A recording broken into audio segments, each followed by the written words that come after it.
Hari Om. Start with the prayer.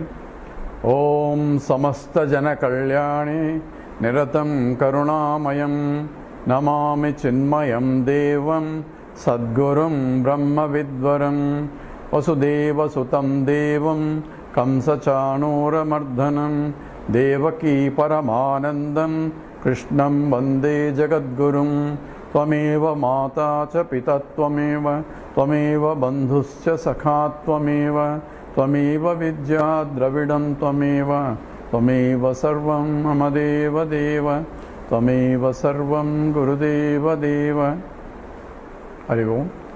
So we are looking at the structure of Jiva, because Jiva, we said, is avidya, and we went through exhaustive analysis of what the avidya really means. Avidya means ignorance, and because the Krishna also said it is the karma that is responsible for the creation, and karma and maya we brought in, and this is the way I explain it, is in terms of maya is that which makes impossible possible, that here that which is pure conscious now is as though becoming many, and its becoming itself is an apparent, and in that many, according to the karma, it's becoming into many. So Ishvara, when we bring it, is a creator who makes use of the maya.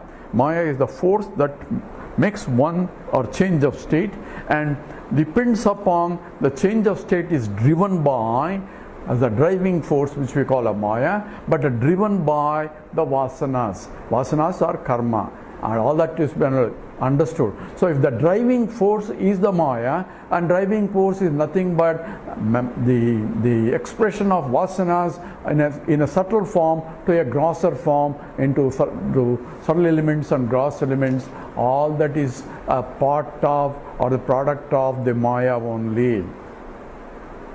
And maya, and all acharyas agree that maya is the creative power of the Lord, and they differentiate maya and avidya, whereas the Advaita Vedanta says maya itself came into picture because of the karma, and the karma came into picture because of the avidya, and avidya is there in the locus of jiva.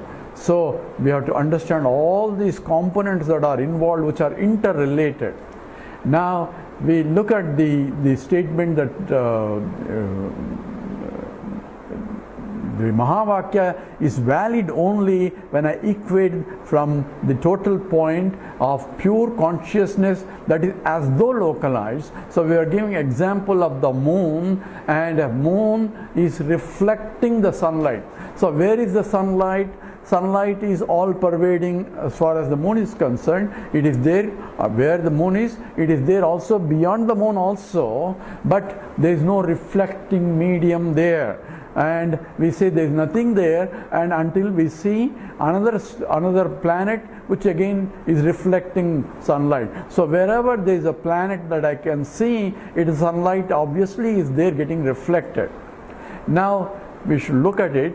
The sunlight is homogeneous all through, but the one where the reflecting in the moon is different as though from the reflecting in the distant planet. If the Venus or some other planet is there and it is getting reflected, and I could see Venus, which Venus by itself is not a luminous entity, but it became a luminous because of the reflection of sunlight. So when I am seeing the sunlight that is falling on the Venus is only getting reflected as though. So all pervading consciousness is there, and wherever there is a subtle body, only that part of the consciousness as though falling on the subtle body is getting reflected. Same as that part of the sunlight only getting reflected by the moon, because that is we call it a part of sunlight, even though sunlight cannot be parted. So in same way, all pervading consciousness is there. The reflection is only localized as though, and the localized reflection is what we are talking about. For the reflection to occur, there is obviously localized the light there. The localized consciousness is also there. And that's what we are talking about. Equation is you are that. What you considered as a localized consciousness is nothing but the absolute consciousness. Kshetrajnam chapimam viddhi sarvakshetreshu bharata. The knower of each field as though a conscious entity is nothing different from the total consciousness that I am. So therefore, the equation is the sunlight that is part of it that is getting reflected by the moon is same as the sunlight everywhere. So that is the equation. So it's a Mahavakya is valid. When you say Tattvamasi, the equation is at this level. Because that part is a component in the total Jiva also. That's why we went through the structure of the Jiva. Structure of the Jiva involves a local consciousness that is all-pervading consciousness as though localized, and that technically is called Kutastha Chaitanyam. That means a localized also, or Sakshi Chaitanyam, or witnessing consciousness. So there is a witnessing consciousness is nothing but the original consciousness itself as though at the local point. Or one can use the example of the pot space. Pot space is nothing but the total space only, that space which cannot be divided, but as though it is divided within the walls of the pot. If the pot space think that I am only limited space, then pot space needs an education that you are the total space and the space is indivisible, and that is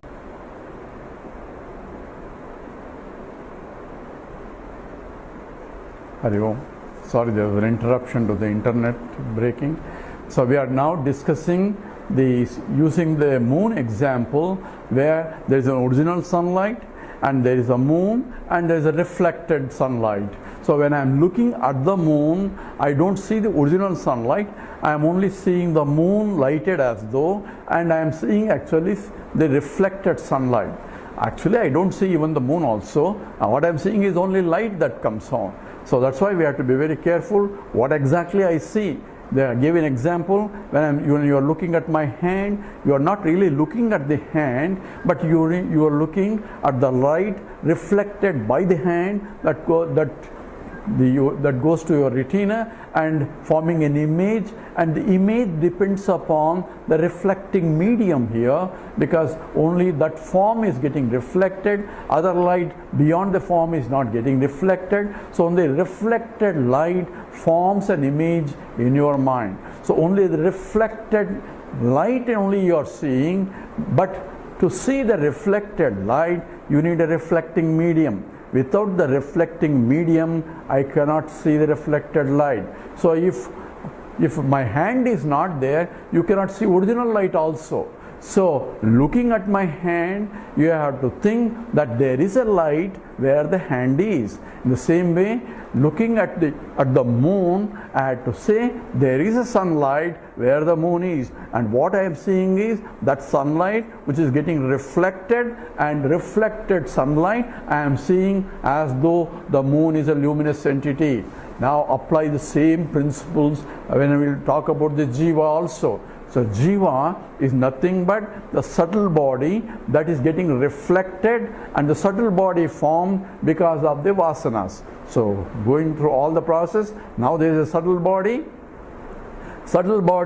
and has a capacity to reflect, and therefore this is not a simple light, it is a light of consciousness. Therefore consciousness gets reflected by the subtle body. That means the subtle body becomes as though conscious entity.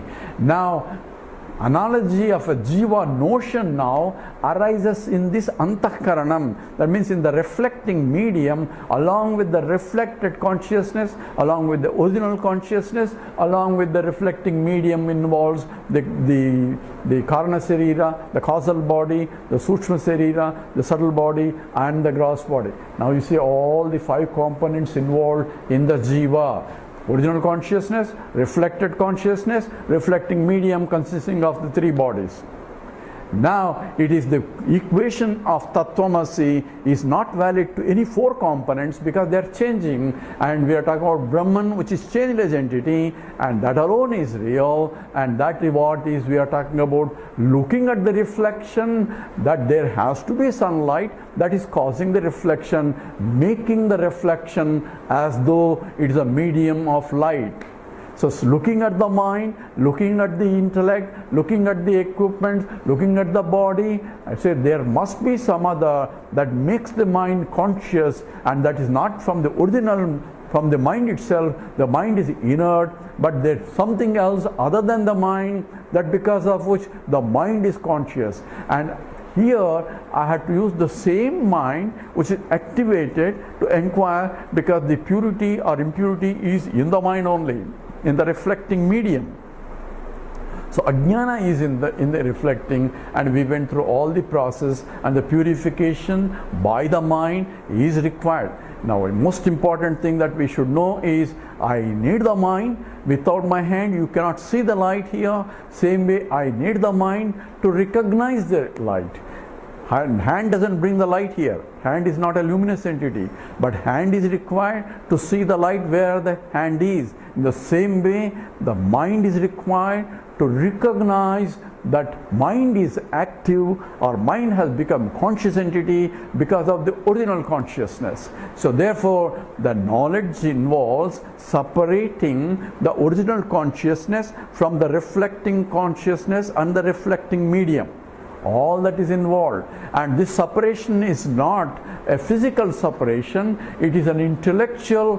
By cognitively I have to understand that these two things are always together, and for me to transact and even to gain the knowledge I need these instruments. So using this togetherness, which is both the pure consciousness OC and the reflected consciousness and the reflecting medium, all are involved, and using that I have to recognize that consciousness that I am is the original consciousness, not the reflecting medium and the reflected consciousness.